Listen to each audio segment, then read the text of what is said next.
प्यार तो मैं तुम्हें से ही करती हूँ। दामिनी!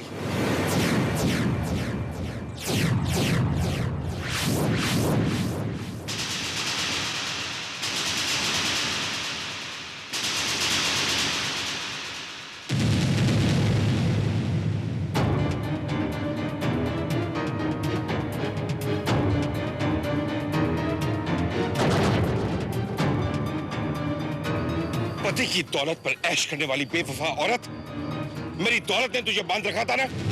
जा, जा, मैंने तुझे आजाद किया। दोबारा मेरे घर में लौटकर मत आना। दफा हो जा मेरी जिंदगी से। Get out.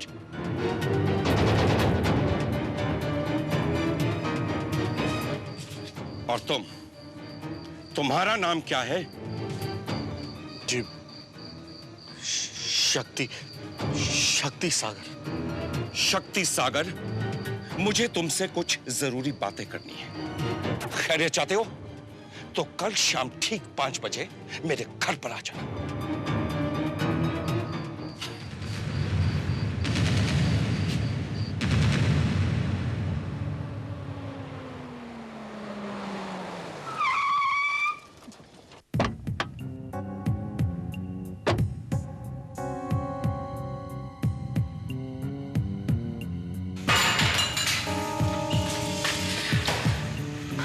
दामिनी, इतनी रात गए तुम अकेले? दयाशंकर कहाँ है? माँ, तुम तो जानती हो तुम्हारे दामाद का नेचर, I mean, मेरे हस्बैंड का नेचर। मैं तुम्हारा नेचर भी अच्छी तरह जानती हूँ।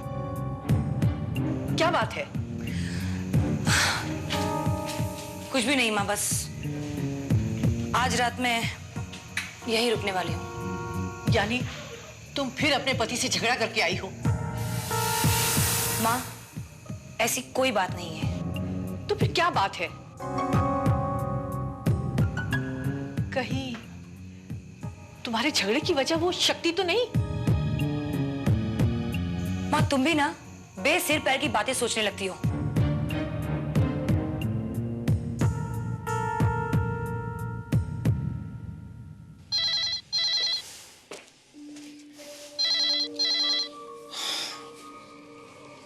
हेलो। हेलो, दयाशंकर। नमस्ते माँ जी। जीते रहो बेटा। क्या बात है? दामिनी से क्या बात हो गई? कोई बात नहीं है माँ जी। कुछ तो है बेटा, वरना इस समय दामिनी को तुम्हारे पास होना चाहिए था। माँ जी, आपसे क्या छुपाना, मियाँ बीवी में नोकझोंक होती रहती है हर घर में। वो तो ठीक है, लेकिन क्या बात है बताओ ना। माँ जी, कोई खास बात नहीं है। कोई बात है भी तो उसका फैसला कल शाम तक हो जाएगा। Hello, hello, Dayashankar.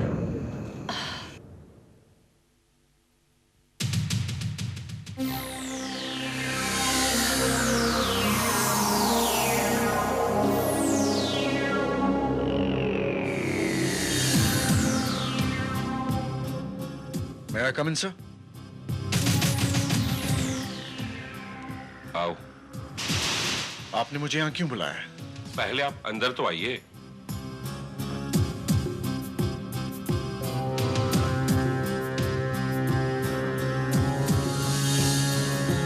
Sit down. जी शुक्रिया। Would you like a drink? जी शुक्रिया, मैं नशा नहीं करता। You're right. जिसे मोहब्बत का नशा हो उसे दूसरा नशा चढ़ भी नहीं सकता।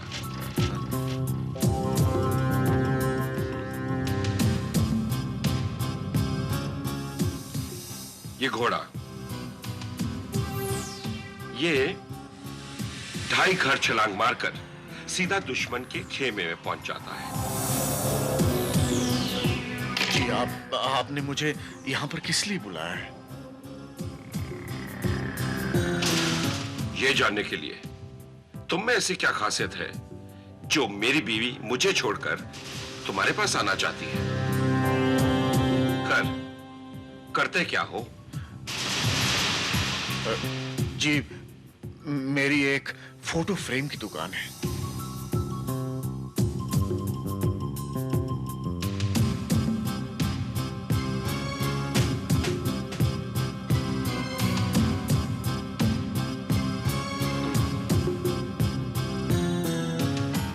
फोटो फ्रेम की दुकान। जी मैं फोटोज को फ्रेम में मढ़ने का काम करता हूं। स्ट्रेंज, फोटो को आप फ्रेम में मढ़ते हैं? मेरी बीवी को अपने दिल में मढ़ लिया।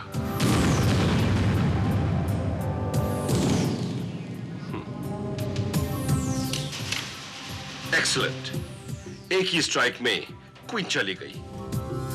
क्यों, कैसा लगा मेरा निशाना? जी सर, बहुत अच्छा। लेकिन तुमसे कम। तुमने तो मेरी क्वीन को ही निशाना बना दिया। वैसे इससे पहले आप करते क्या थे? जी वो 3 महीने पहले मेरा एक होटल था जो बंद हो गया। क्यों? वो सर क्योंकि मेरे पार्टनर ने मुझे धोखा दे दिया। धोखा दे दिया? Isn't it strange? धोखा देने वाला खुद धोखा खा गया। वाह ऊपर वाले, तेरे खेल निराले। वैसे कमा कितना लेते हो? गुजारा हो जाता है। जिसने किया गुजारा वो जिंदगी से हारा। मोहब्बत की बाजी तो जीत गए, लेकिन जिंदगी की बाजी? एक काम करो, मेरी बीवी को भगाकर ले जाओ।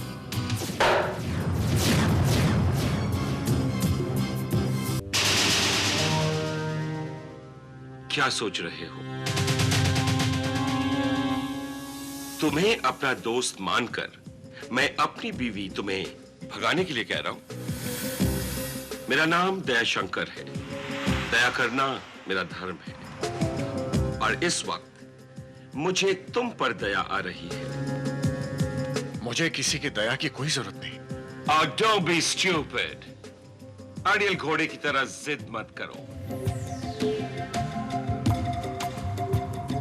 तुम्हें मेरी बीवी से जितनी मोहब्बत है, मुझे उससे उतनी ही नफरत है।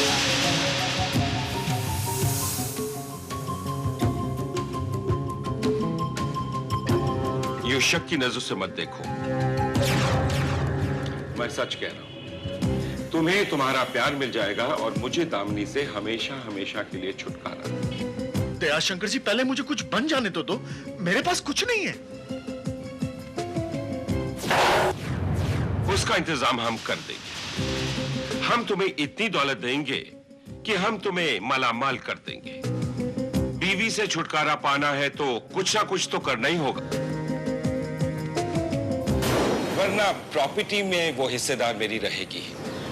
तुम्हारे साथ ताल्लुक बनाकर सोसाइटी में मेरी काफी बदनामी होगी। उसे तुम्हें सौंपकर मैं हमेशा के लिए आजाद होना चाहता हूं। मगर दयाशंकर जी, उससे पहले मैं कुछ पैसे कमा लूं, अमीर बन जाऊं, तभी वो मेरे साथ आएगी। देखो, तुमने तमाम बिजनेसेस किए, हर बिजनेस में नाकामयाब रहे। अब तो तुम सिर्फ मोहब्बत मोहब्बत मोहब्बत कर सकते हो। तुम मोहब्बत करते रहो और मैं तुम्हें अमीर बनाता रहूंगा। तो आप मुझे भीख दे रहे हैं? भीख मैं किसी को देता नहीं। यूं समझ लो, मैं घर पर नहीं। एक चोर आया, मेरे बेडरूम में गया, मेरी तिजोरी तोड़ी, उसमें से 3 करोड़ के जेवरात निकालकर भाग गया।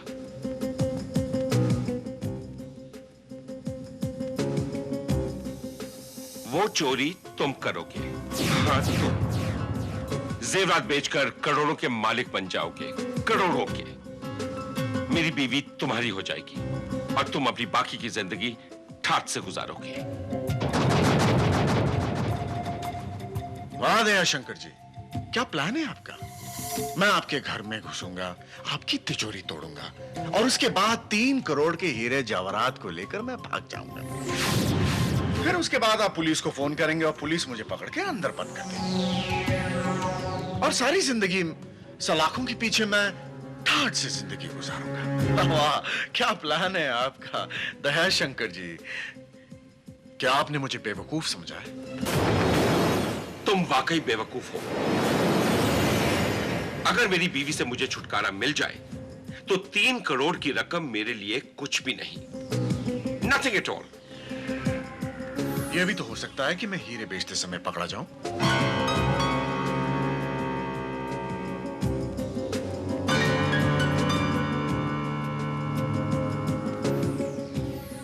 I think you've understood me now. मैं तुम्हें एक ऐसे जौहरी के पास भेजूंगा जो सिर्फ चोरी का माल ही खरीदता है। Yes, sit down. 3 करोड़ के जेवरात के बदले वो तुम्हें 1.5-2 करोड़ तो दे ही देगा।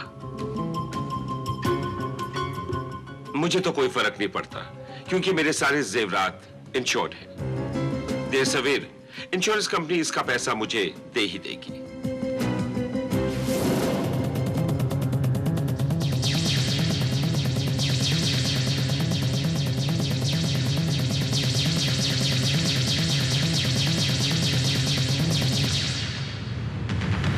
Six. 1, 2, 3, 4, 5, 6. डरो नहीं, यही एक रास्ता है। वैसे सीढ़ी बड़े काम की चीज होती है।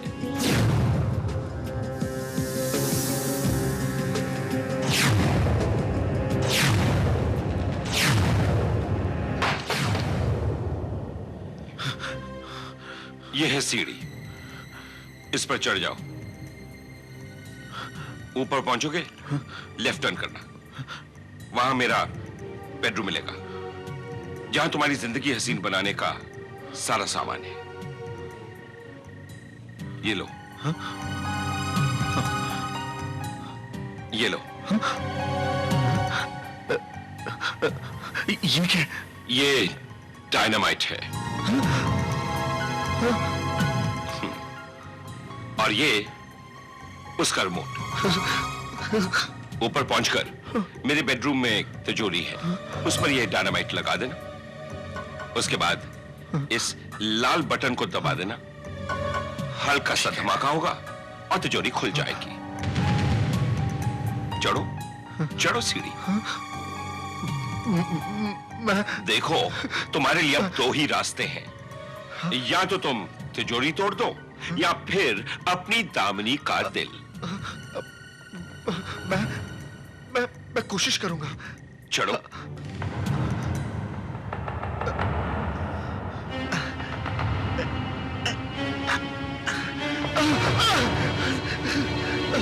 मैं नहीं चढ़ सकता। अरे कमाल है, तुम्हारा नाम शक्ति है। मुझे तो तुम में कोई शक्ति नजर नहीं आ रही। मुझे तो तुम बेहद कमजोर लग रहे हो। ये कमजोर होने का वक्त नहीं है।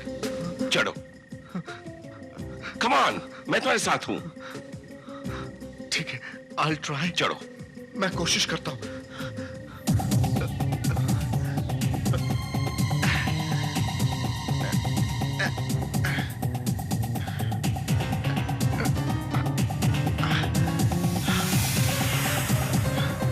देखा तुमने, मैं तुम्हारा कहां कहां तक साथ दे रहा हूं। ओह माय गॉड, अंदर से बेडरूम की खिड़की तो बंद है। कोई बात नहीं, खिड़की का कांच तोड़ दो। क्या? कांच तोड़ दूं? लेकिन आवाज आएगी। यहां कोई किसी की चीख नहीं सुन सकता, तो कांच टूटने की आवाज कैसे सुनाई देगी? ठीक है।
दयाशंकर जी, दयाशंकर जी, कहाँ हैं आप? क्या करूं?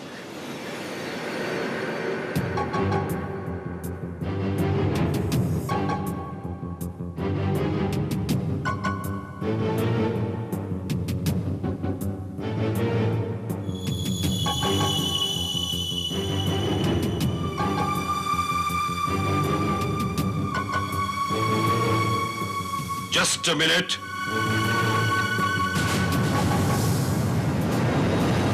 कमीने, तू क्या समझता है मैं बेवकूफ हूं जो तुझे इस तरह अपनी मेहनत की कमाई ले जाने दूंगा?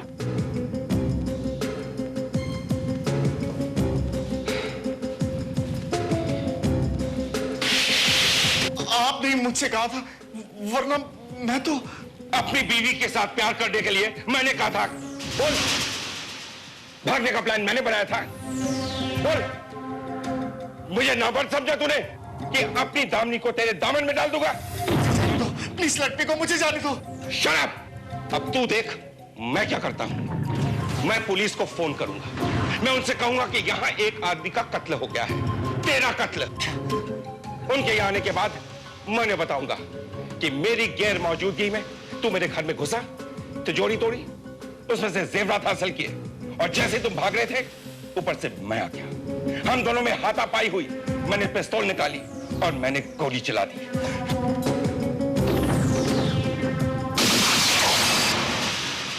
ऐसे। मगर तुमने अपने आप को बचा लिया। उसके बाद मैंने दूसरी गोली चलाई और फिर मैंने तीसरी गोली तुम्हारे माथे पर चलाई।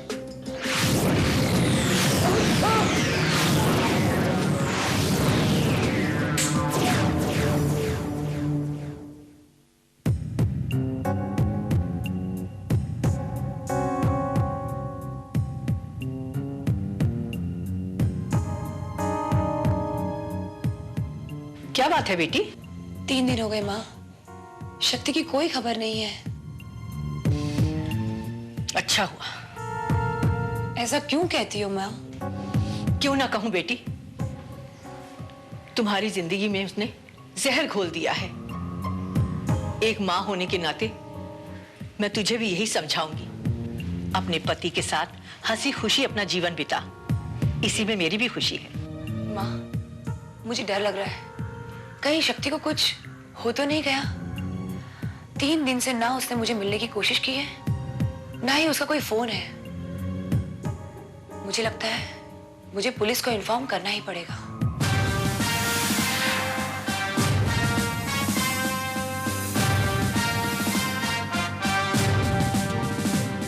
दयाशंकर जी,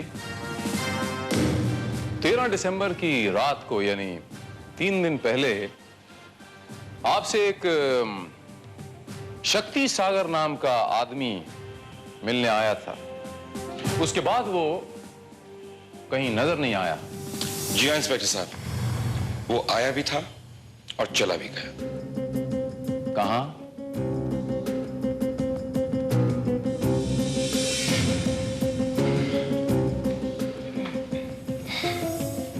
उसने बताया नहीं, मैंने पूछा नहीं।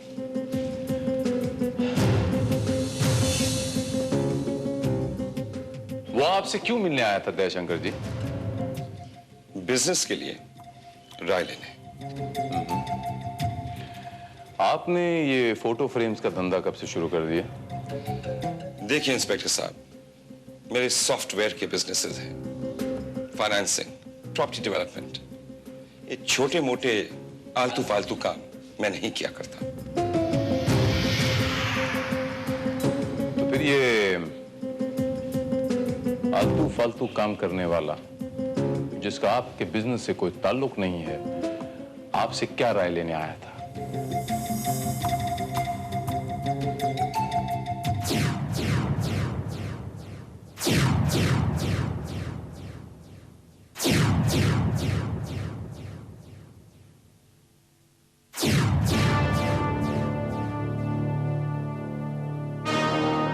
दयाशंकर जी, ये तमाम गेम्स यहाँ पर हैं, ये आप खेलते हैं क्या?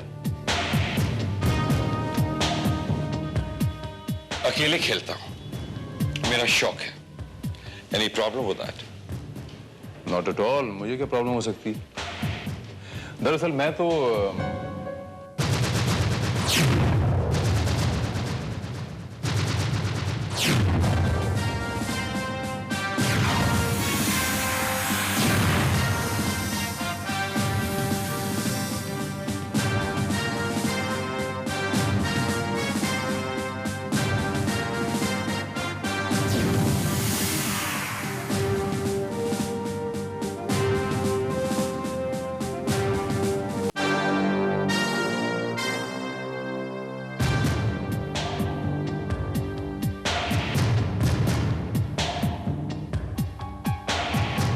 फोन के धब्बे यहाँ कैसे आए, इसका कोई जवाब दे सकते हैं आप दयाशंकर जी? जी मुझे पता नहीं।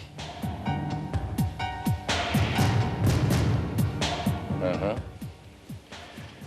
अकेले गेम्स खेलने का शौक रखते हैं, किसी की जान से खेलने का भी शौक रखते हैं क्या आप? मेरा मतलब है आपका मतलब है मैंने उसे मार डाला?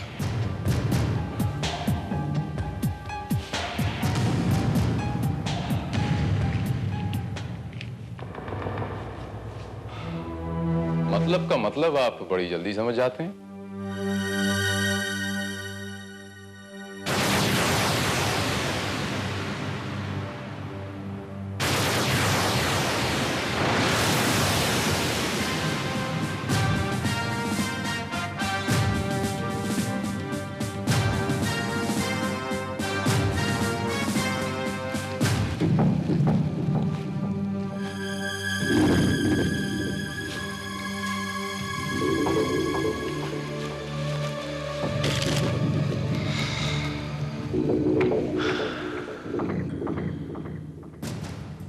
श्रीवास्तव, गाड़ी इस तरफ ले आओ, इस तरफ।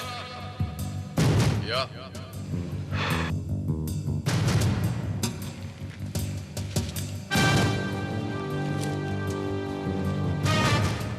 इंस्पेक्टर साहब, क्या मैं जान सकता हूं ये सब क्या हो रहा है? Just a moment Dayashankar ji, police की इन्वेस्टिगेशन में दखल अंदाजी, you know what I mean, so just relax.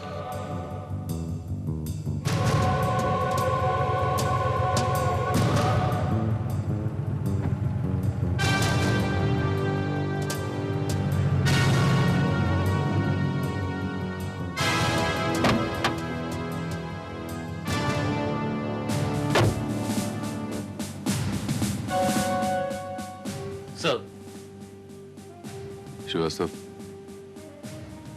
वो देखो सामने उभरी हुई जमीन दिख रही, उसे खुदवाओ इमीडिएटली। Right sir.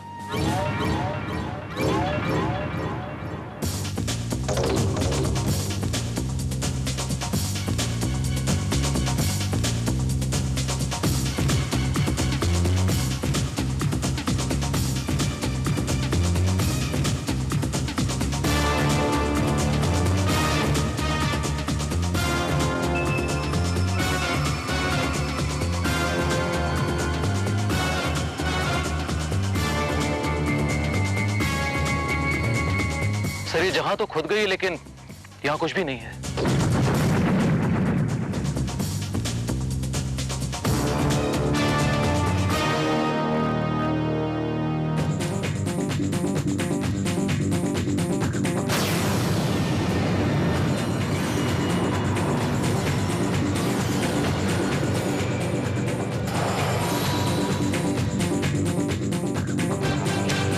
दयाशंकर जी, 13 दिसंबर की रात को एक्चुअली क्या हुआ होगा मैं आपको बताता हूं।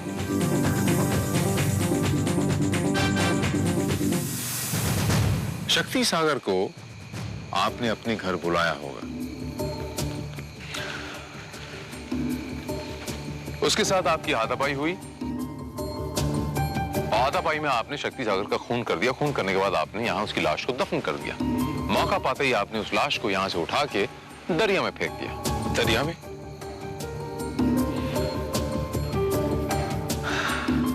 जी हाँ, दरिया में। और आपकी सूचना की खातिर हम आपको बता दें कि शक्ति सागर की लाश हमें दरिया से बरामद हो चुकी है।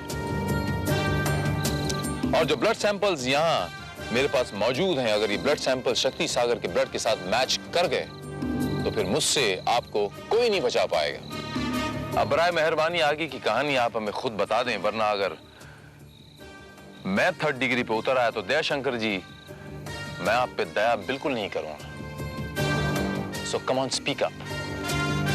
इंस्पेक्टर साहब, मैं आपको सब कुछ सच सच बताता हूं। शक्ति सागर का कत्ल मैंने नहीं किया।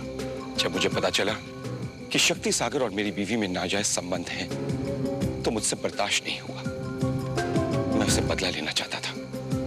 कोई ऐसा प्लान बनाना चाहता था जिससे मैं उसे बुरी तरह से डरा दूं और वो हमारे रास्ते से हमेशा हमेशा के लिए दूर हो जाए।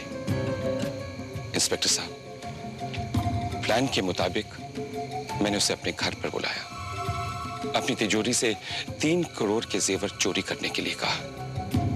लालच में आकर जब उसने चोरी की और वो भाग रहा था, मैंने उसे और ज्यादा डराने के लिए हवा में 2 बार गोली चलाई।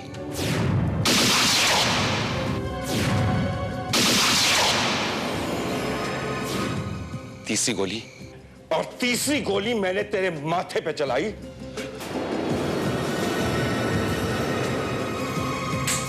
इंस्पेक्टर साहब, पिस्तौल में तीसरी गोली थी ही नहीं। मैंने उसे इतना डरा दिया था कि डर के मारे वो बेहोश हो गया।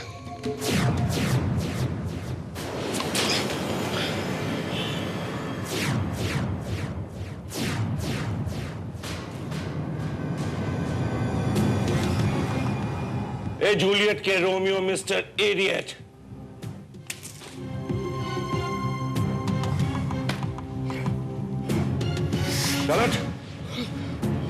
चल जा।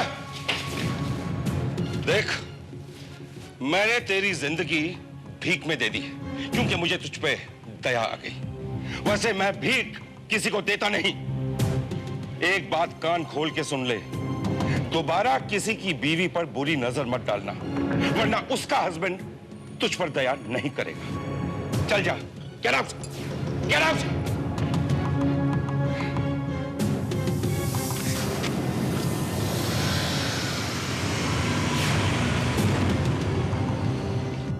अरे सुन, मैं बाहर जा रहा हूं। जब मैं वापस लौटूं तो तू मुझे यहां दिखना नहीं चाहिए। अगर तू मुझे यहां दिख गया तो मैं तुझे जिंदा नहीं छोड़ूंगा, समझ गया ना? इंस्पेक्टर साहब, जब मैं बाहर से लौटा तो मेरे गार्डन के बैक साइड से कुत्तों की भौंकने की आवाजें आ रही थी।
शक्ति सागर? इंस्पेक्टर साहब, उसकी लाश मैंने कब्र से निकाली, अपनी गाड़ी की डिग्गी में रखी और फिर उसे दरिया में बहा दी। इंस्पेक्टर साहब, मैं सच कह रहा हूं, मैंने उसे नहीं मारा। मैं तो सिर्फ उसे डराना चाहता था। लेकिन जब मैंने उसकी लाश देखी तो मैं खुद इतना घबरा गया कि मैंने पुलिस को इन्फॉर्म नहीं किया। बिलीव मी, मैं सच कह रहा हूं।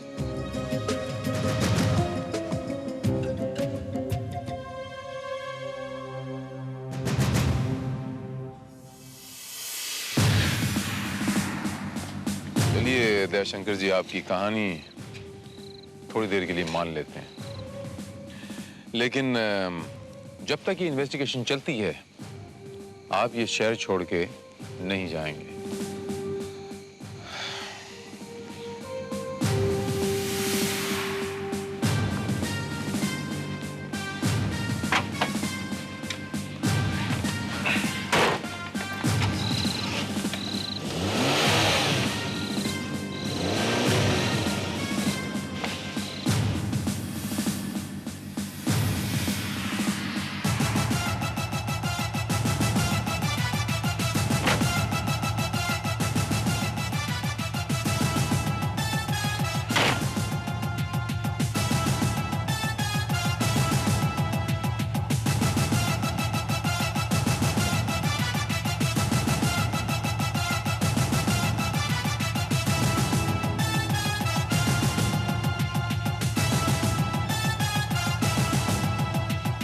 दयाशंकर जी, आपकी बीवी इस वक्त कहाँ होगी? जी वो अपनी माँ के घर पर है।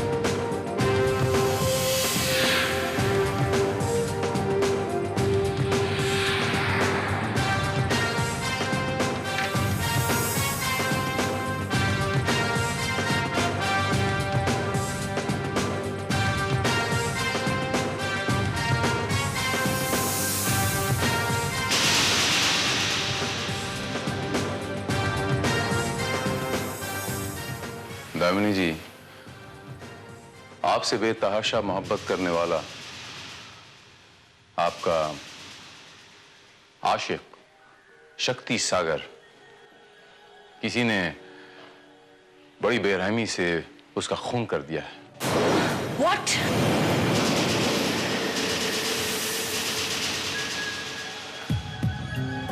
इन्होंने ही किया होगा शक्ति का खून। आंख में कांटे की तरह चुभता था वो।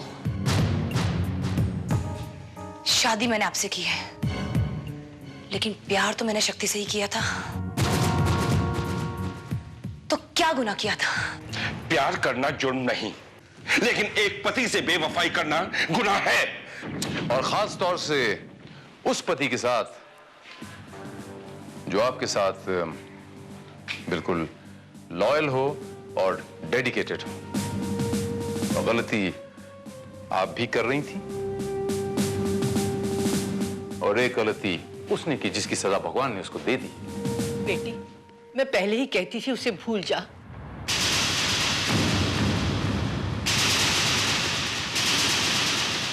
भगवान जो करता है अच्छा ही करता है।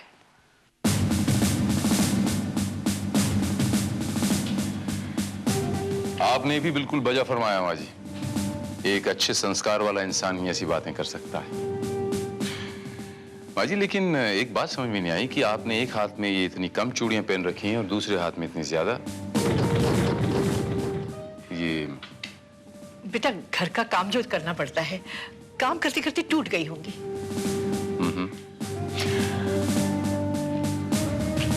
काम करते करते या किसी का खून करते करते या उसकी लाश दफन करते करते? बेटे, बेटे, ये तुम क्या कह रहे हो?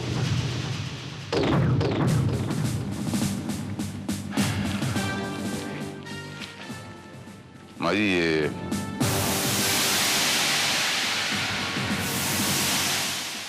आप ही की चूड़ियां हैं माँ जी।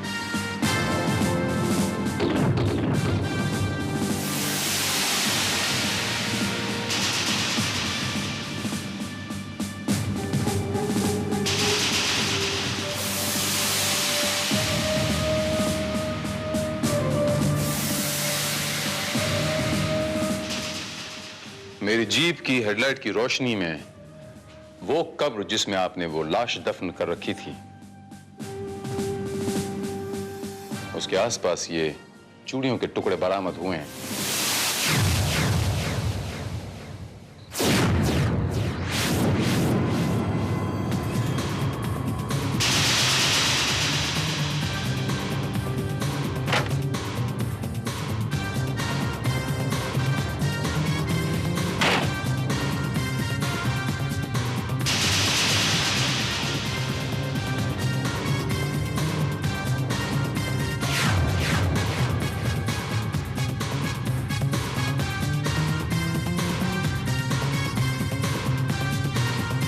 और इन चूड़ियों के टुकड़ों ने मेरे इस केस पर एक ऐसी रोशनी डाली जिससे कि ये केस मेरे सामने बिल्कुल शीशे की तरह साफ हो गया। माँ जी, मैं आपके साथ कोई जोर जबरदस्ती नहीं करूंगा।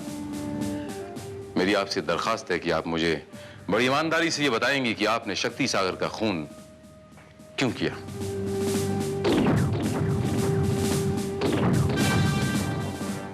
प्लीज।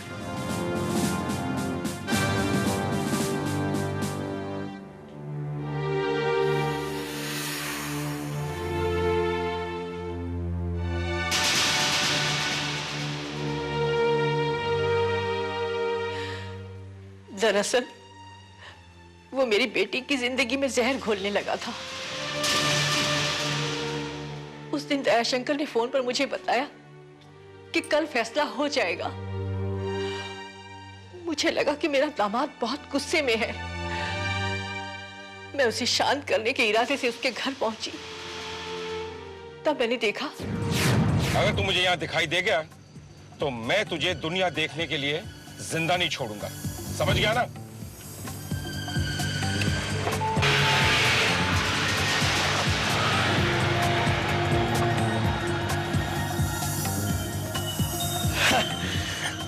आया मुझे डराने वाला, मुझसे चोरी करवाने वाला। एक बार, सिर्फ एक बार तेरी बीवी मेरे हाथ में आने दे। उसे भगाकर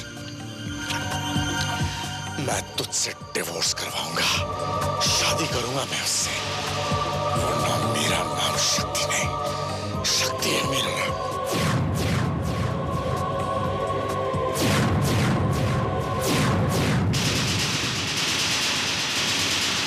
शादी करूंगा मैं उससे। मेरा नाम शक्ति नहीं।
मैं उसी रात मौका पाकर लाश को ठिकाने लगाने के लिए वहां पहुंची।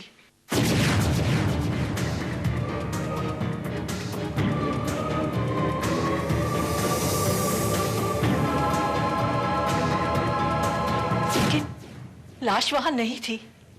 दुनिया का कोई भी कानून इस बात की इजाजत नहीं देता दामिनी जी कि एक पति के जिंदा रहते एक पत्नी किसी और इंसान के साथ इश्क लड़ाए, उसके साथ बेवफाई करे। हमारे समाज में इसकी गुंजाइश है ही नहीं। ये दुनिया का सबसे बड़ा संगीन जुर्म है। I am sorry. You better be. और सत्यवती जी, आप अभी अभी मैंने कहा कि एक अच्छे संस्कार वाला इंसान ही ऐसी बातें कर सकता है। कितना गलत था।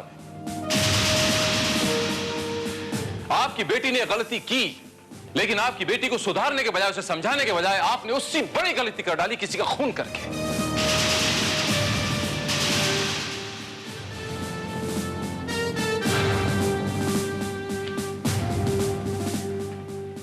जुर्म छुपाना भी एक बहुत बड़ा जुर्म है दयाशंकर जी।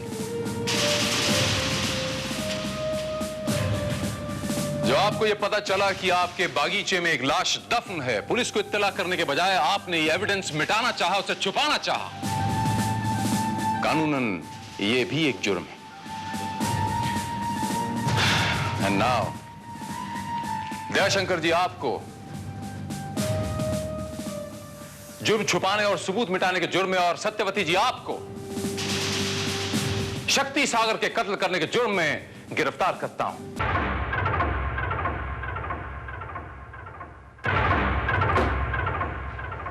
शतरंज के खेल का बादशाह है वो।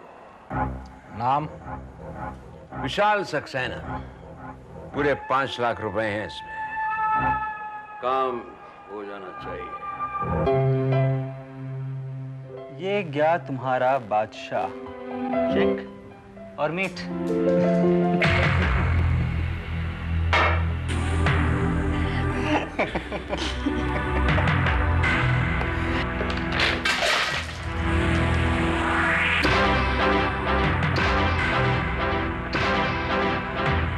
यहाँ की जीत पर इतना भी खुश मत हो विशाल की वहां की हार तुम्हारे लिए मातम बन जाए।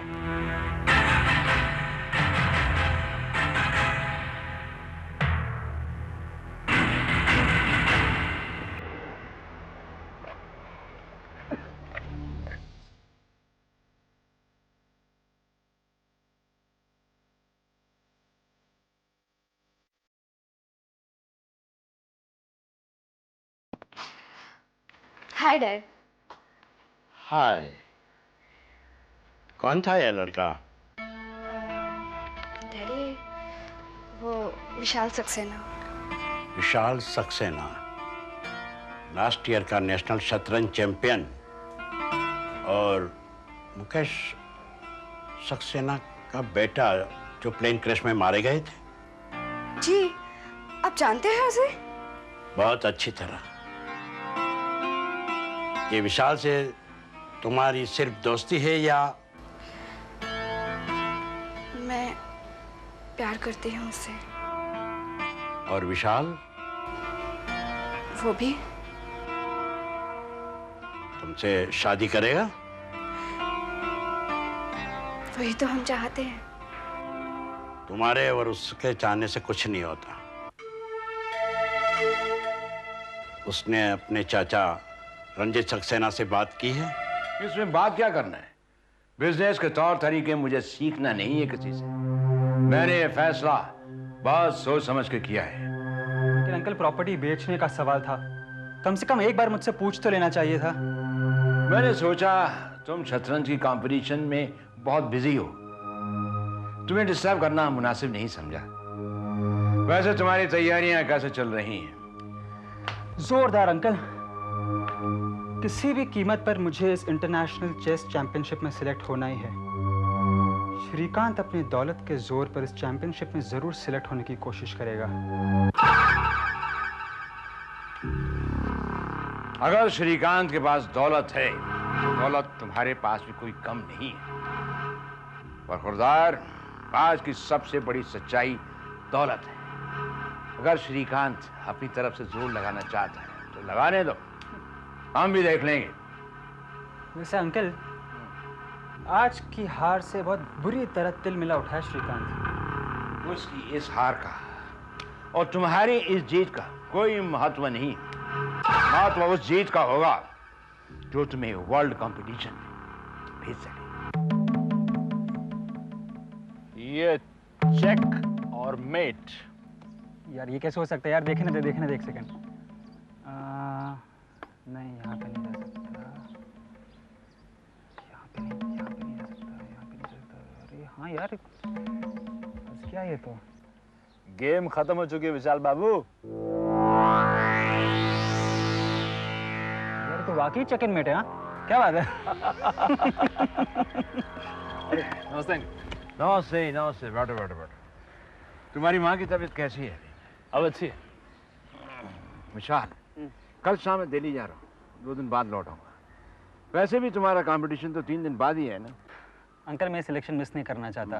आप दिल्ली जा रहे हैं तो मुझे जो कुछ करना था मैंने सब कर दिया है, आगे भी कुछ करना है।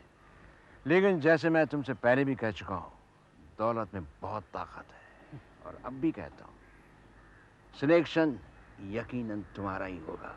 Thanks uncle, thanks a lot. You are welcome.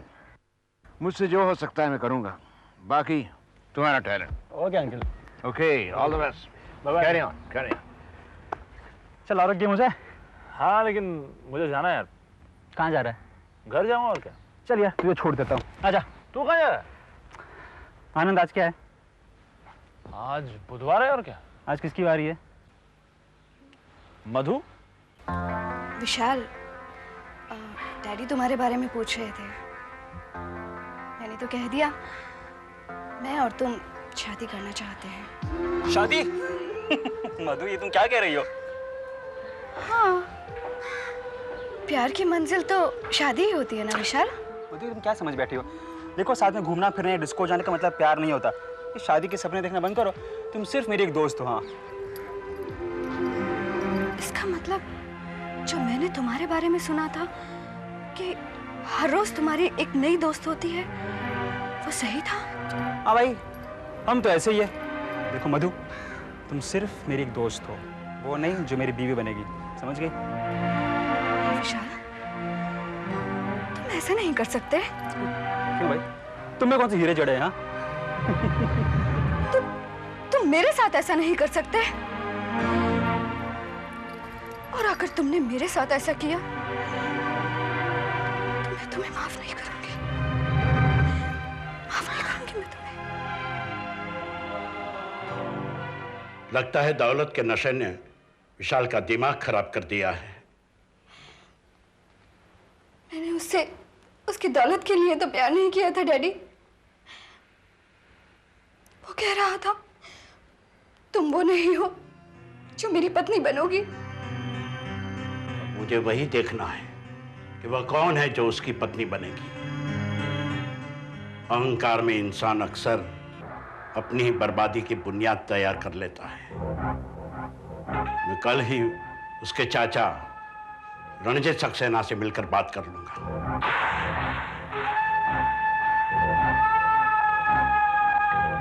मुझे लगता है आप किसी धोखे में हैं, जिसे आप प्यार समझ बैठे हैं। वो आजकल के बच्चों के लिए एक खेल है, साथ में घूमना फिरना, नाचना गाना, साथ में रहना, वगैरह वगैरह। अगर ये सच्चा प्यार होता तो विशाल खुद आकर मुझे बताता। मैं आपके पास ये समझ कर आया था कि बच्चे अगर गलतियां करें तो बड़े उसे संभालने की कोशिश करते हैं, लेकिन मुझे लगता है कि आप उसकी गलतियों को शह देने की कोशिश कर रहे हैं। क्यों कर रहे हैं मेरी समझ में नहीं आता। और आपकी बातों से मुझे लगता है ये विशाल के लिए एक जाल है, जिसे लेकर आप मेरे पास आए हैं। ये आप क्यों कर रहे हैं मैं नहीं जानता। अब आप जा सकते हैं। चाहता हूं, लेकिन आपके विशाल को यह शौक जहां से भी लगा है वो बहुत बुरा शौक है। उसे समझा देना कि हर चीज बिकाऊ नहीं होती है और हर लड़की खिलौना नहीं होती है। कभी कभी ऐसा शौक बहुत महंगा पड़ जाता है। आप जा सकते हैं। आप भी याद रखना मिस्टर रणजीत सक्सेना कि औरत की आह आदमी को तबाह कर देती है।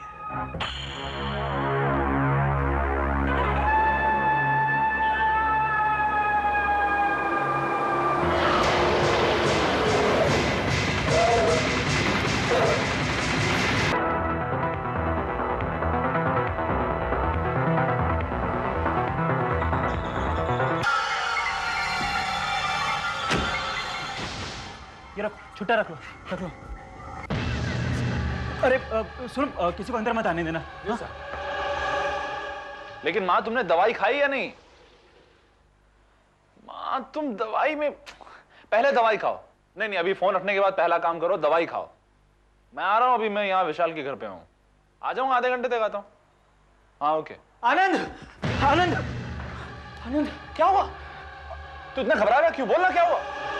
आनंद, किसी ने मेरा एक्सीडेंट करके मुझे मारने की कोशिश की। What? ये कब हुआ? अभी अंकल को एयरपोर्ट छोड़ के आ रहा था ना, तो रास्ते में गाड़ी खराब हो गई, टायर पंक्चर हो गया था, टायर चेंज कर रहा था, तभी हादसा हुआ। Oh my God, तो बहुत खतरनाक बात हुई विशाल। हमें फौरन पुलिस को इत्तला करनी चाहिए। पुलिस क्या कर लेगी? क्या कर लेगी? क्या मतलब? तुझे प्रोटेक्शन देगी और क्या करेगी? और जरा सोच विशाल, जो लोग सरेआम तुझ पर हमला कर सकते हैं, अगर उन्हें मालूम पड़ गया कि तू यहां अकेला रहता है, तो वो यहां आकर भी तुझ पर हमला कर सकते हैं। लेकिन आनंद, लेकिन कुछ नहीं विशाल, तुझे पुलिस को इन्फॉर्म करना चाहिए बस। या इंस्पेक्टर भारत हियर। इंस्पेक्टर साहब, अभी भी मुझे मेरा एक्सीडेंट करके मुझे जान से मारने की कोशिश की गई है। कौन बोल रहा है? कहां से बोल रहे हो तुम? मैं चेस चैंपियन विशाल बोल रहा हूँ। मैं JVPD scheme 10th cross road Saxena house में रहता हूँ। Mister Vishal Saxena, you phone पर FIR दर्ज नहीं होती, तुम यहाँ पर आओ, यहाँ बैठ के बात करो, रिपोर्ट करो। देख, मैंने तेरा काम कर दिया। अब FIR दर्ज करने के लिए मैं तेरी जगह पुलिस तो जा नहीं सकता ना, लेकिन वो तो तुझे जाना पड़ेगा, क्योंकि साइन तो तुझे ही करना है ना। देख, मुझे घर जाना पड़ेगा क्योंकि माँ ने अभी तक दवाई नहीं खाई होगी। मेरे बिना वो दवाई खाती नहीं है। तू जाकर रिपोर्ट लिखवा के आ, मैं माँ को दवाई खिला के आता हूँ। ओके? कमाल है मिस्टर विशाल, ना तो आप एक्सीडेंट की कोशिश करने वाले का हुलिया जानते हैं और ना ही आपने उसकी कार का नंबर देखा है, और आपको किसी के ऊपर शक भी नहीं है। अब आप ये बताइए कि हम किस बुनियाद पर अपनी छानबीन करें? सर मैं क्या बता सकता हूँ? ठीक है मिस्टर विशाल, हमने आपकी FIR दर्ज कर ली है। प्लीज आप यहाँ दस्तखत कर दीजिए।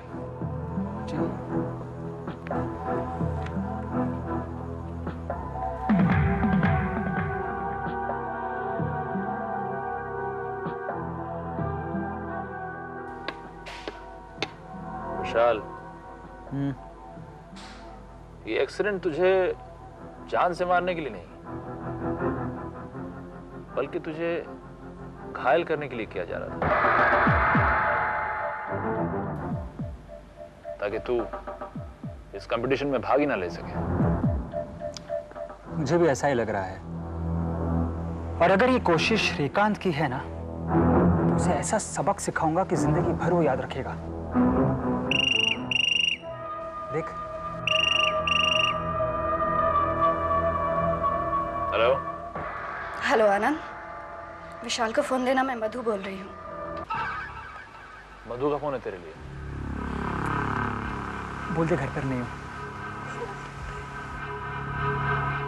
मधु वो घर पर नहीं है। कोई मैसेज अगर है तो बताना, मैं दे दूंगा। मैं जानती हूँ कि विशाल वही है। कुछ लोग समझते हैं कि आंखें बंद कर लेने से सारी दुनिया में अंधेरा हो जाता है। विशाल भी शायद उन्हीं में से एक है। मतलब? उससे कहना कि वो मेरी ओर से आंखें बंद करने की कोशिश ना करे। अगर वो फोन पर बात करना नहीं चाहता तो मैं खुद उसके पास आकर जवाब ले लूंगी।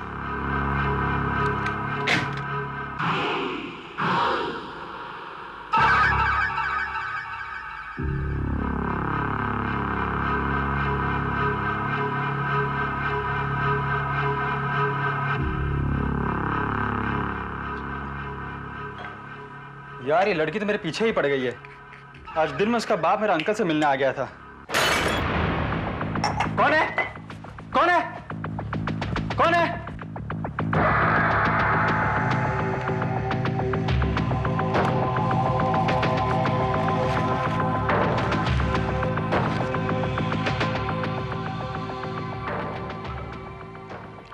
तेरी जिंदगी के दिन पूरे हो चुके हैं विशाल।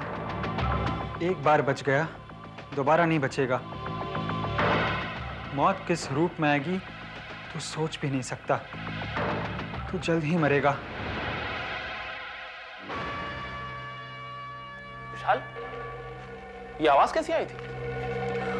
आनंद, आनंद ये देख, जिन लोगों ने एक्सीडेंट करने की कोशिश की थी ना, मारने की धमकी दी है।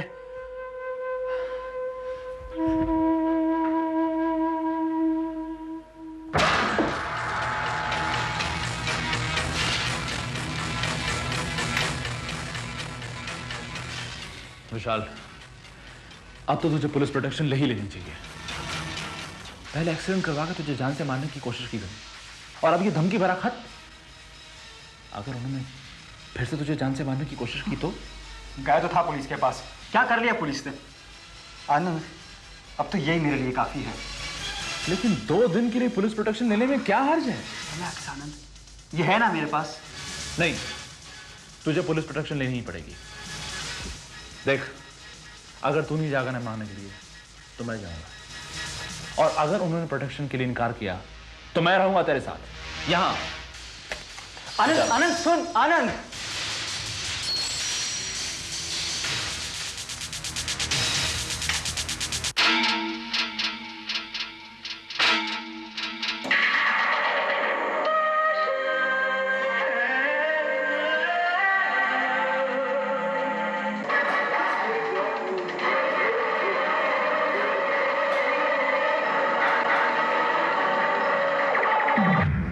देखिए, हम उन्हें पुलिस प्रोटेक्शन दे सकते हैं, मगर उसके लिए मिस्टर विशाल को खुद ही आना चाहिए था। देखिए इंस्पेक्टर, उस धमकी भरे खत के बाद वो बहुत परेशान हो गया है। आप समझने की कोशिश कीजिए, उसकी जान को खतरा हो सकता है।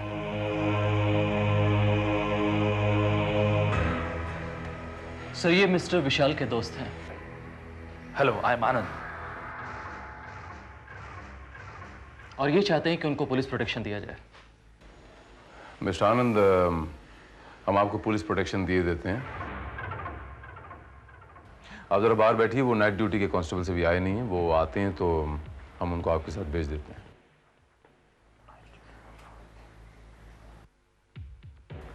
Anyway, thank you.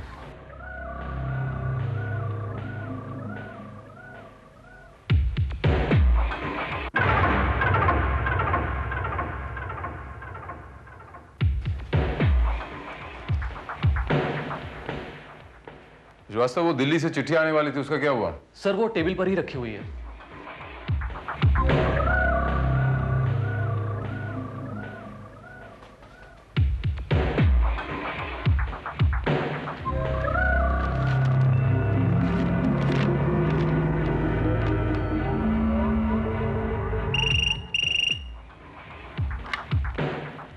या inspector Bharat here.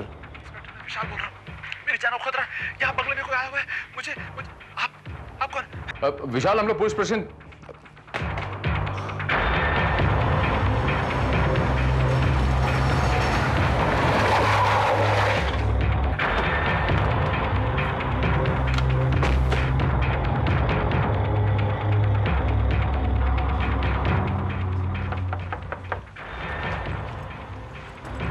Vishal,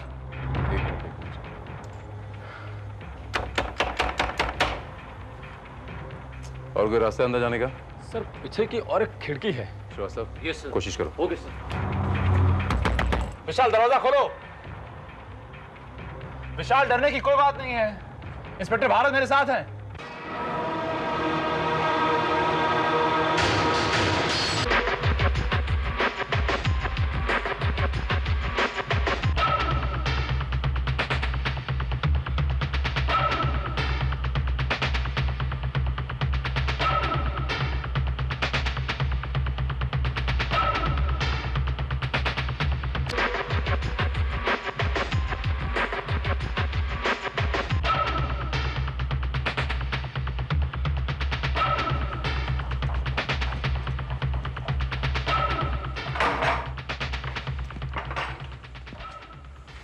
Sir, he's murdered.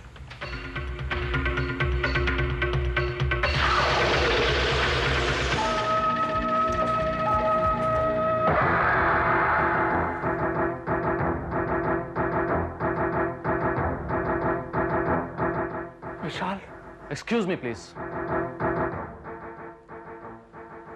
Sir, ऐसा लगता है कि ये फोन कर रहा था और उसी वक्त इसको गोली मारी गई है। इसे कानून की नजरों से भी देखो श्रीवास्तव, तुम्हें कुछ और नजर आएगा। कानून? कानून तो अंधा होता है। कानून अंधा नहीं होता मिस्टर आनंद, बल्कि उसकी आंखों में पट्टी बंधी होती है। और जिसकी आंखों में पट्टी बंधी हो, कोई जरूरी नहीं कि वो अंधा हो। और कानून की आंखों में पट्टी इसलिए बंधी होती है क्योंकि वो नहीं देखना चाहता जो अपराधी उसे दिखाना चाहता है, बल्कि अपनी दिव्य दृष्टि से वो वहां तक देखता है जहां अपराध पैदा होता है, पलता है और बड़ा होता है।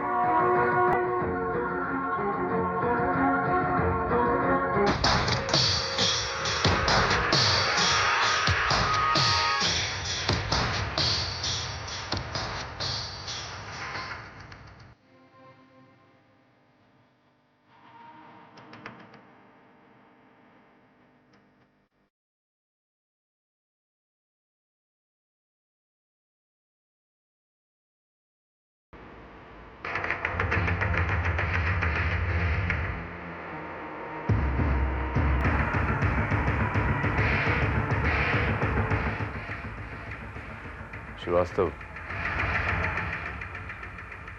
दरअसल इसे मारने के बाद उस पोजीशन पे लिटाया गया है, क्योंकि अगर गोली उस पोजीशन पे मारी होती तो गोली यहां नहीं आती।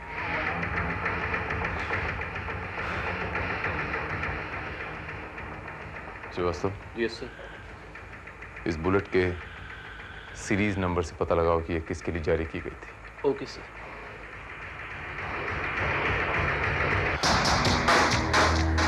रीडायल करके पता लगाओ कि ये नंबर पुलिस स्टेशन का ही है या कहीं और का है।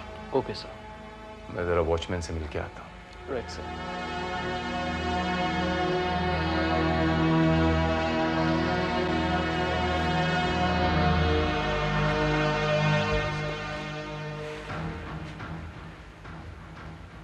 क्या नाम है तुम्हारा?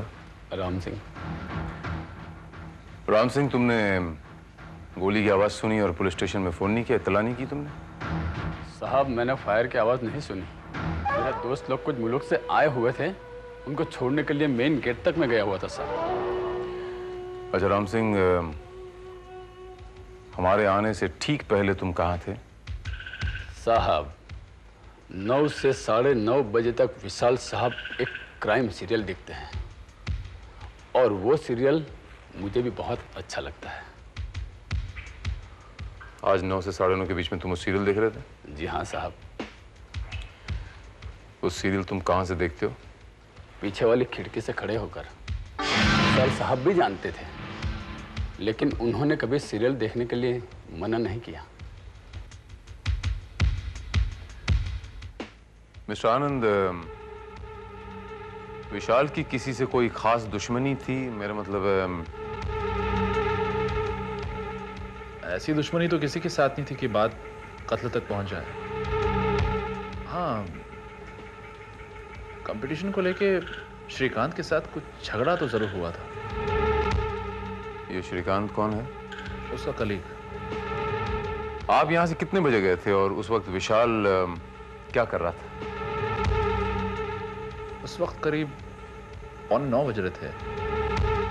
विशाल उस धमकी वाले खत को लेके बहुत परेशान था। इसलिए जब मैं यहाँ से निकला तो मैंने वॉचमैन को खास तौर पे कहा कि किसी अनजान आदमी को अंदर मत आने देना।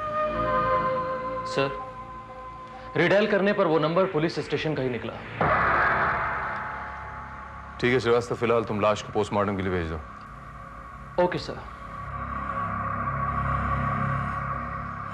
सर, उस बुलेट के बारे में हमने पता लगा लिया है। वो मिस्टर रंजीत सक्सेना के नाम पर जारी किया गया। What? मिस्टर रंजीत सक्सेना के नाम पर। लेकिन वो तो दिल्ली में। श्रीवास्तव, मुझे ऐसा लगता है जैसे कुछ तो ऐसा है जो हमारे सामने है, हम देखकर भी देख नहीं पा रहे, इसलिए ये मामला बिल्कुल पेचीदा होता चला जा रहा है। दरवाजा बंद था, कातिल अंदर गया कैसे? और 9 और 9:30 के बीच में वॉचमैन उस खिड़की पे खड़ा था।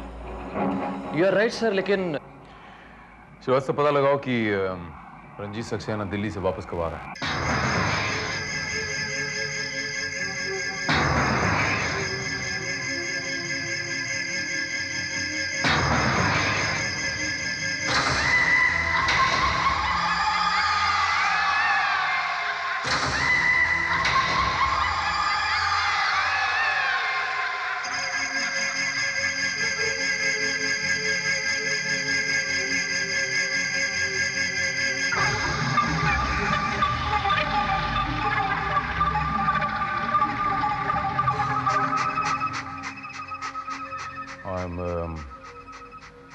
I am sorry mister Saxena. मैं आपका दुख समझता हूं, लेकिन क्या किया जाए। आप तो ये कर सकते हैं कि कातिल को जल्द से जल्द पकड़ें और ताकि कातिल को उसके किए की सजा मिल जाए। हाँ, लेकिन कातिल का कुछ पता चला? जी पता तो नहीं चला, लेकिन बहुत जल्द पता चल जाएगा। ये बताइए मिस्टर सक्सेना कि आपकी रिवॉल्वर कहाँ है? वो तो मैं विशाल के पास ही छोड़ कर गया था।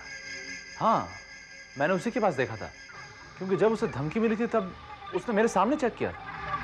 आप दिल्ली कब गए थे? 2 दिन पहले। वहां से आपकी विशाल के साथ फोन पर कोई बातचीत हुई थी? जी नहीं, कल रात 9 और 9:30 के बीच में मैंने कई बार ट्राई किया, लेकिन हर बार टेलीफोन एंगेज ही मिला। कितने बजे कहा आपने? 9 से 9:30। कातिल को ये पता चल गया था कि विशाल घर पर अकेला है और उसके पास रिवॉल्वर है। 9 और 9:30 के बीच में फोन एंगेज क्यों था? वैसे मिस्टर सक्सेना, आपकी नजर में विशाल का कोई दुश्मन था? वैसे दुश्मनी तो किसी के साथ में नहीं थी उसकी, लेकिन सुरेंद्र मेहता जरूर उसका दुश्मन बन गया था। क्यों? क्योंकि उनकी बेटी मधु विशाल से प्यार करती थी, लेकिन विशाल ने मधु से शादी करने से साफ इनकार कर दिया था। सुरेंद्र मेहता। विशाल जैसे लोगों का यही हश्र होना चाहिए। लेकिन कातिल का हश्र होना अभी बाकी है। जी हाँ, इंस्पेक्टर भारत। आप लोगों की बातों से ऐसा जान पड़ता है कि आप लोगों को विशाल से काफी नफरत थी। नहीं नहीं नहीं नहीं, ऐसी कोई बात नहीं। फिलहाल मैं आप लोगों से ये पूछने आया हूं कि कल रात 9:30 बजे आप दोनों कहाँ थे? ये आप हमसे क्यों पूछ रहे हैं? इसलिए पूछ रहे हैं क्योंकि पुलिस को यह शक है कि विशाल का कातिल वही हो सकता है जो उसके बहुत करीब था। आप दोनों तो विशाल के बहुत करीब थे ना? आप कहना क्या चाहते हैं कि कत्ल हम दोनों में से किसी ने किया है? हो सकता है। ये नहीं हो सकता है इंस्पेक्टर। कल रात हम दोनों रेसकोर्स क्लब की पार्टी में थे। आप चाहे तो अटेंडेंस चेक कर सकते हैं। कितने बजे पहुंचे थे आप पार्टी में? यही कोई 9 साढ़े 9 के करीब। अच्छा, आप ये बताइए कि आप तो विशाल की बहुत करीब थी। विशाल पे हमला कौन कर सकता है? उसकी दुश्मनी सिर्फ श्रीकांत के साथ थी, बाकी तो। श्रीकांत? मैं क्यों खून करूंगा उसका? वो आपका सबसे बड़ा कॉम्पिटिटर था मिस्टर श्रीकांत, ये मत भूलिए। उसके जीते जी आपके चांसेस बिल्कुल ब्लीक थे, इसलिए हो सकता है आपने उसको अपने रास्ते से हटा दिया। You know what I mean? क्या प्रूफ है आपके पास? अगर मेरे पास प्रूफ होता ना मिस्टर श्रीकांत, तो मेरी हथकड़ियां होती हैं और आपके हाथ होते हैं। बहरहाल आप ये बताइए कि कल रात आप कहाँ थे? कल रात मैं 8 बजे से 12 बजे तक नाइट लवर डिस्कोथेक में था। अब मैं वहां था या नहीं, ये पता लगाना आपका काम है। लगा लूंगा। फिलहाल आपके लिए इंस्ट्रक्शंस हैं कि जब तक कातिल पकड़ा नहीं जाता, आप ये शहर छोड़ के नहीं जाएंगे। That's an order. मैं कल सुबह की फ्लाइट से चेस कंपटीशन के लिए पूना जा रहा हूं।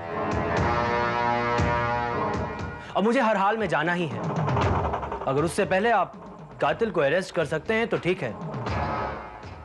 आपके ये तेवर आपको बहुत महंगे पड़ सकते हैं मिस्टर श्रीकांत। फिलहाल मैं चलता हूं।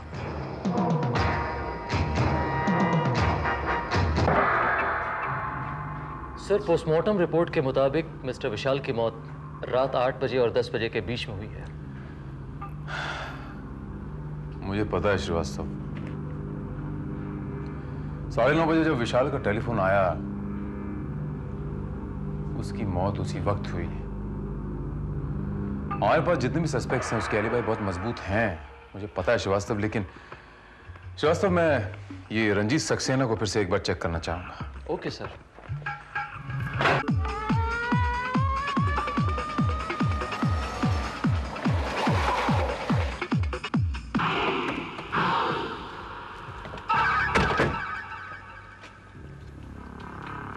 मिस्टर रंजीत सक्सेना है? बाहर गए हुए हैं साहब। अच्छा, ये बताओ कि तुम विशाल साहब को आखिरी बार कब मिले थे? साहब टैक्सी से उतर के वो गए, बाद में मैंने नहीं देखा। अच्छा, याद करने की कोशिश करो, कोई अजीब सी घटना घटी हो, कोई ऐसी बात जो तुम्हें खटकी हो।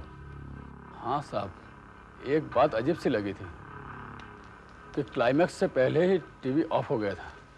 इसमें अजीब क्या है? वो विशाल साहब ने टीवी ऑफ कर दिया होगा। नहीं साहब, रिमोट सामने ही पड़ा हुआ था, विशाल साहब ने उठाया भी नहीं और टीवी ऑफ हो गया। अच्छा, तो बगल में वो टेलीफोन भी तो पड़ा था, उन्होंने उठा के टेलीफोन नहीं किया? नहीं साहब, मैं 5 मिनट तक वहां खड़ा था, लेकिन तब तक तो मैंने फोन उठाते हुए नहीं देखा। अच्छा, जहां से तुम अक्सर टेलीविजन देखते हो वो जगह बता सकते हो मुझे? हाँ साहब।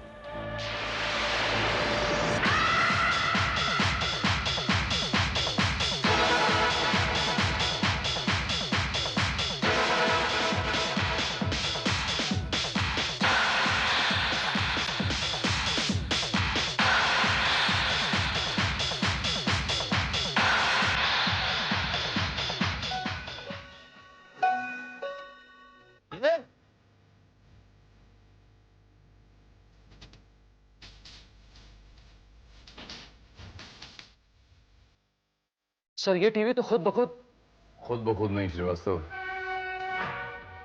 इस टीवी में टाइमर सेट है और उस दिन भी ऐसे ही हुआ था।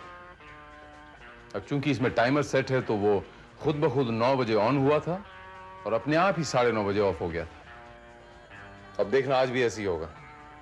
तुम यहां बैठ के इसकी टाइमिंग चेक करो, मैं दूसरे कमरे चेक करता हूं, शायद कोई सुराग मिल जाए। Okay sir.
सर,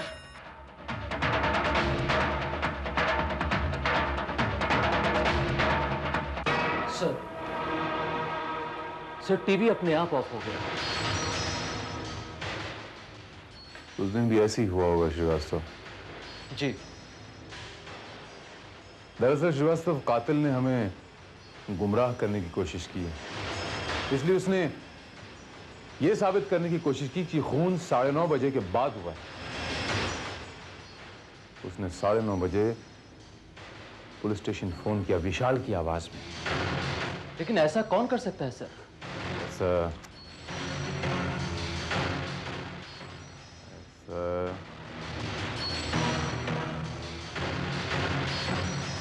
इस समय मैं घर पर नहीं हूं। अगर आप अपना नाम और नंबर छोड़ दें तो मैं लौटते ही आपसे संपर्क करूंगा। धन्यवाद। एक minute Srivastava. Excuse me operator, मैं इंस्पेक्टर भारत बोल रहा हूँ, पुलिस डिपार्टमेंट। आप फोन नंबर 9822278644। इसका पिछले 3 दिनों का रिकॉर्ड चाहिए मुझे। अभी देख के बताइए कंप्यूटर में now. Thank you operator, thank you. क्या हुआ सर? लगता है हम लोग कातिल के बहुत करीब पहुंच गए हैं श्रीवास्तव। ये रहा चेक और मेट। एक वो विशाल था जो बादशाह था, मुझे चेक और मेट दिया करता था, और अब तू बादशाह बन गया है। बन नहीं गया, मैं पहले से ही शतरंज का बादशाह हूं। एनीवे, मुझे कल्याण से पुणे के लिए ट्रेन पकड़नी है, मैं चलता हूं। तू अभी नहीं जाएगा आनंद। क्यों? पहले खेल मेरे साथ, मैं हराऊंगा तुझे।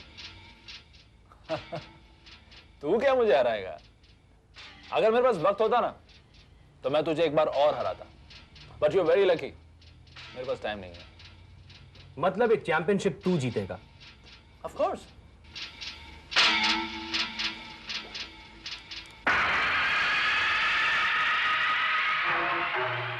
इस चैंपियनशिप में तुम भी शामिल हो, ये जानकर ही मुझे हैरानी होगी। लेकिन अब तुम चैंपियनशिप के लिए पूना नहीं, कहीं और जाओगे। एक मिनट, रिवॉल्वर चलाने से पहले गोलियां तो चेक कर लो।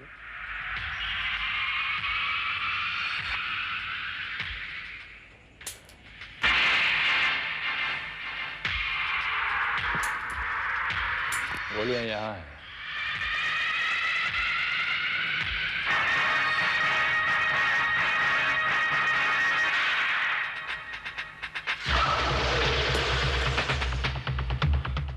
अब सिर्फ मैं कंपटीशन में जाऊंगा।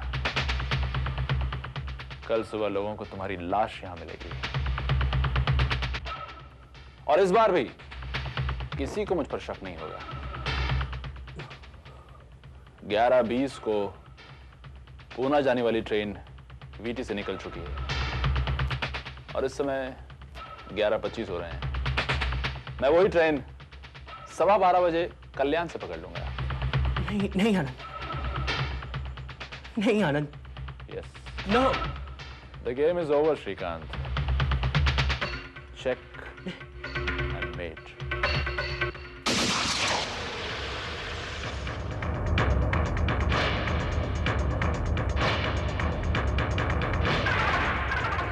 इनफ, बस। मिस्टर आनंद, कानून की आंखों में धूल झोंकने की तुम्हारी कोशिश नाकाम हो गई है। Put the gun down. Good move. Come on, get up.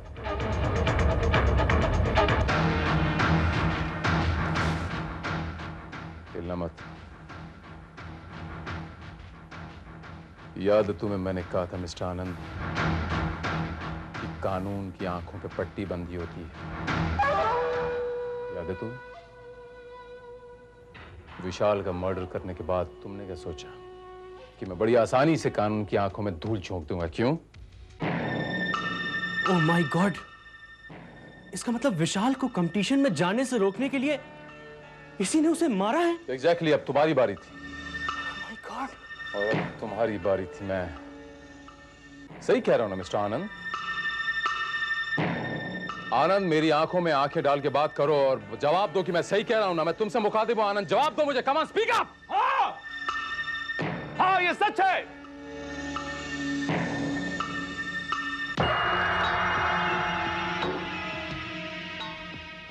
हाँ, ये सच है। क्योंकि ये लोग अपने टैलेंट के बल पे नहीं, अपने पैसों के बल पे ये गेम जीतना चाहते थे। जब मुझे मालूम पड़ा कि मैं भी इस कंपटीशन के लिए सेलेक्ट किया गया हूं तो मैं खुशी के मारे पागल हो रहा था। 8 साल की लंबी कोशिश के बाद मुझे सेलेक्ट किया गया था। ये खुशी विशाल के साथ बांटने के लिए मैं बहुत बेचैन था, इसलिए मैंने विशाल के घर फोन किया। मैं चेस कंपटीशन के लिए सेलेक्ट हो गया हूं यार। लेकिन मेरे सिलेक्शन के लिए मेरे अंकल ने 5 लाख रुपए दिए हैं। भाई, सब पैसों का एक खेल है। आनंद, तेरी दाल नहीं गलने वाली। विशाल की बातों से मेरे अंदर एक तूफान सा उठ खड़ा हुआ। सिर्फ पैसों के बल पर वो घर बैठे बैठे उस कंपटीशन के लिए सेलेक्ट हो चुका था। क्या मतलब था मेरी इस खुशी का? क्या नतीजा निकलने वाला था मेरी 8 साल की मेहनत का?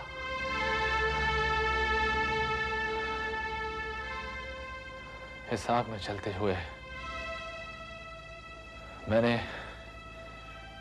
मैंने विशाल की कत्ल का प्लान बनाया और वो एक्सीडेंट की कोशिश भी मेरे ही उस प्लान का एक हिस्सा थी। और वो एक्सीडेंट की खबर देने के लिए तुमने मुझे विशाल के नाम से टेलीफोन किया। इंस्पेक्टर साहब, अभी भी मुझे मेरा एक्सीडेंट करके मुझे जान से मारने की कोशिश की गई है। कौन बोल रहा है? कहां से बोल रहे हो तुम? मैं चेस चैंपियन विशाल बोल रहा हूं। ऐसा मैंने इसलिए किया ताकि दोबारा विशाल की तरफ से आपको फोन करके इस गलतफहमी में डाल दूं कि विशाल 9:30 बजे तक भी जिंदा था।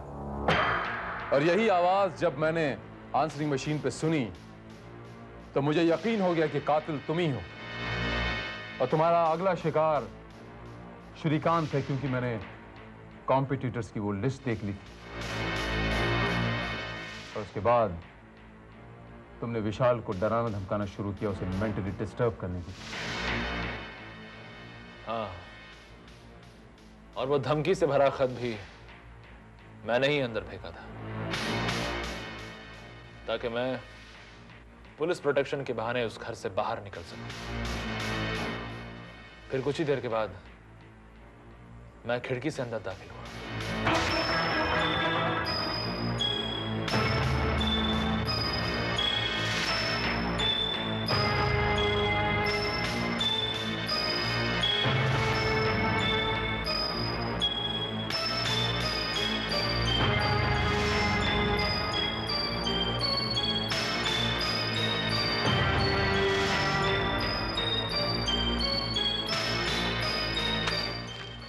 कौन है?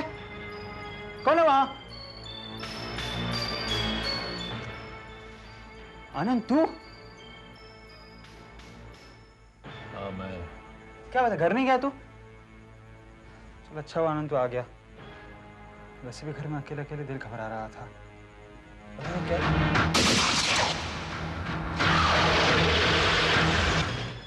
कमाल का प्लान बनाया था तुमने मिस्टर आनंद, लेकिन विशाल के बंगले की खिड़की के बाहर उस पेड़ ने तुम्हारा सारा भांडा फोड़ दिया, जिसके आजकल पत्ते झड़ रहे हैं, वो छोटे छोटे पीले पत्ते। मेरा दूसरा सुराग बना वो सेल फोन का रिकॉर्ड, जहां से पता चला कि 9:30 बजे तुम्हारे सेल फोन से किसी ने पुलिस स्टेशन फोन किया। विशाल बोल रहा हूँ, मेरी जान को खतरा है, यहाँ बंगले में कोई आया हुआ है, मुझे आप कौन? हेलो? नहीं नहीं। 9:30 बजे तुम तो मेरे पास बैठे थे, तो तुम्हारे मोबाइल से किसने फोन किया? तब मेरा माथा खनका कि हो न हो विशाल के नाम से तुम्ही ने उस फोन से फोन किया। मैं तुम्हें विशाल के कत्ल के जुर्म में गिरफ्तार करता हूं। श्रीवास्तव, पकड़ो इसे।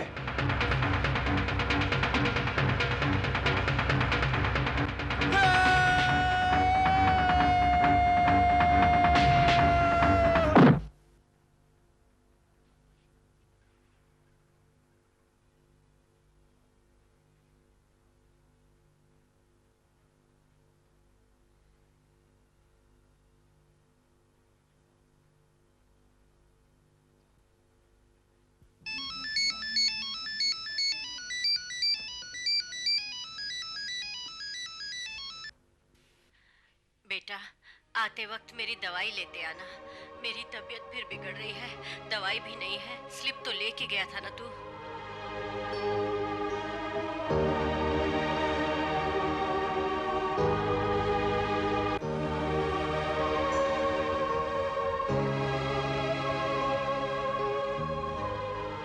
श्रीवास्तव,